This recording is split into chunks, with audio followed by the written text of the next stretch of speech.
In this video, I'm going to show you how to create your own iris folding patterns. So you can see here, I've got a triangle, circle, and a square one. So you can see these are nice pictures that have been made, and they're all based on the patterns that I've created.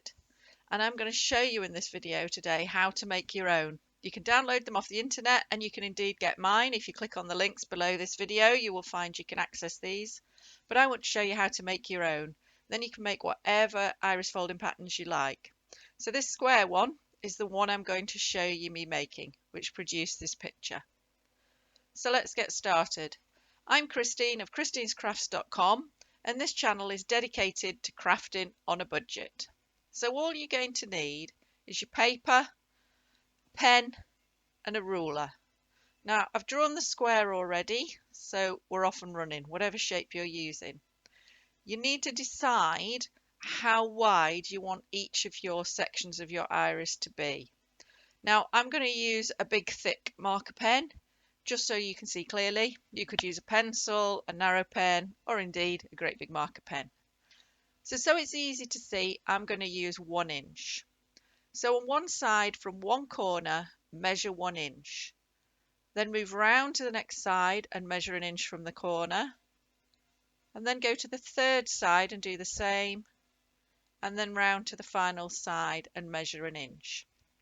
So as you can see, I've measured 1 inch from each corner. Now join up those marks that you've made.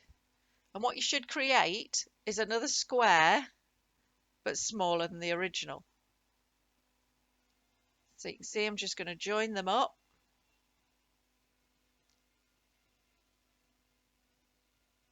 And you can see it is still a square. And those triangles along the edge, those are your first layers for your iris folding. So one thing I would say is, as you go along, it's a good idea to mark up your triangles so that you know what you're doing later on. So I'm going to mark mine in the simplest way possible. And I'm going to work from the outside in, marking them up 1, 2, 3, and 4. And then on the next layer, we'll be starting at 5 and so on. So once you've completed that square, we're going to repeat the whole process again. So wherever you measured 1 inch, we're now going to carry on and measure 1 inch in on the new square. So just mark your inch, take your ruler around and repeat. So you're doing exactly what you did on the first square, but you're doing it again on the smaller square that you drew. You'll not be surprised to learn that the next thing you do is join those marks up, which is going to give you another square which is smaller again.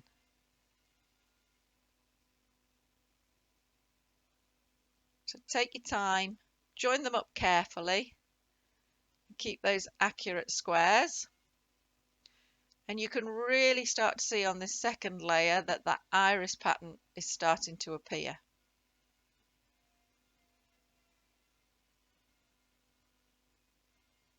So once you've got the complete square, you need to label up those triangles.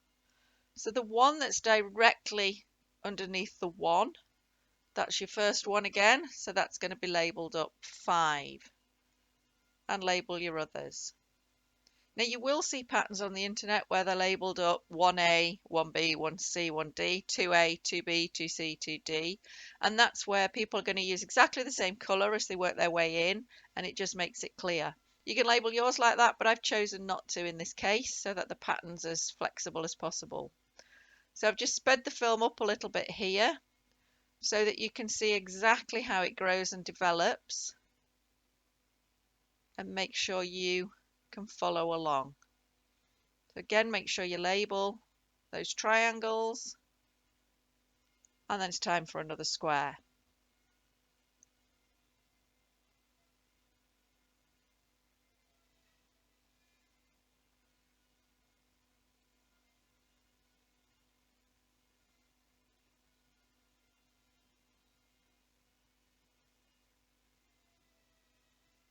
Again, label up those triangles. And you could at this point decide that that's small enough for you and leave your iris at that. With making your own patterns, it's clearly your decision as you go along, but I've kept going.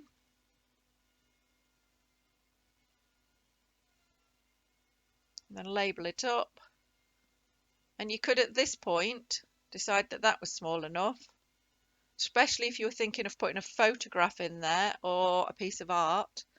Because I'm just going to put a blank colour in there, gone for a smaller one again, and you can go as small as you like. It just gets a little bit more fiddly. But especially if you're using a smaller measurement than an inch, you could probably get a much smaller square in there if that was what you wanted.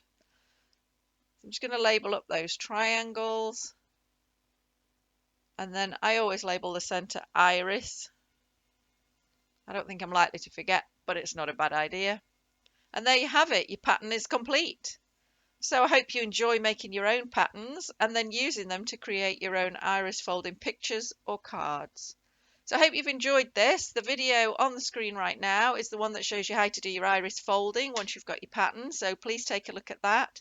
Remember to subscribe to the channel and leave me some comments, and thank you for watching.